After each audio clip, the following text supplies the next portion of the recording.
Now, victims of the contaminated blood scandal will get legal support ahead of a public inquiry. That follows a government U-turn. It comes days after victims were told they would not get financial support to help prepare for the hearing. More than 7,500 people were infected by HIV and hepatitis C with contaminated products, blood products imported from the United States in the 1970s and 80s. Our health correspondent Paul Kelso has been following all of this. This is a scandal we've been talking about for such a long time now, still rumbling on.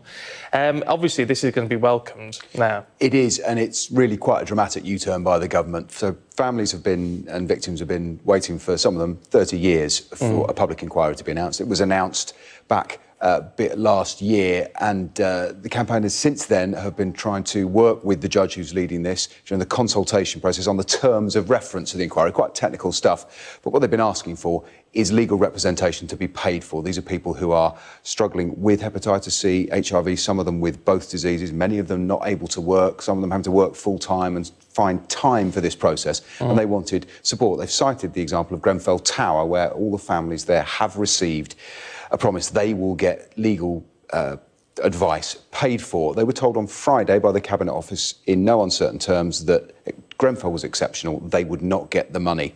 They met with the inquiry chairman last night. We covered this story a little earlier in the week, heard some of the victims saying how angry they were about this.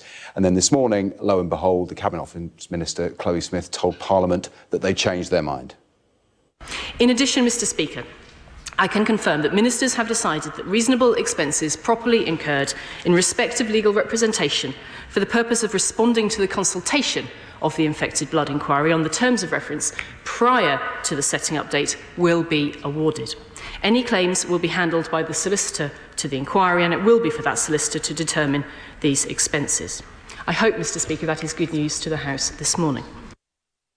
So this matters for the victims because some of them, there's some unique cases in here. They're not all haemophiliacs. Some have been infected, didn't even know they were given it and waited 30 years before they found out. There are all sorts of people who need to be reflected in the terms of reference, so they're happy about that. Worth bearing in mind that since this inquiry was announced by Theresa May last year, 70 more people have died. Nearly 2,500 people have been killed. It's a slow-motion catastrophe. It's taken years to resolve. And they hope this brings them a little step closer to the truth. Yeah. OK, Paul, thank you.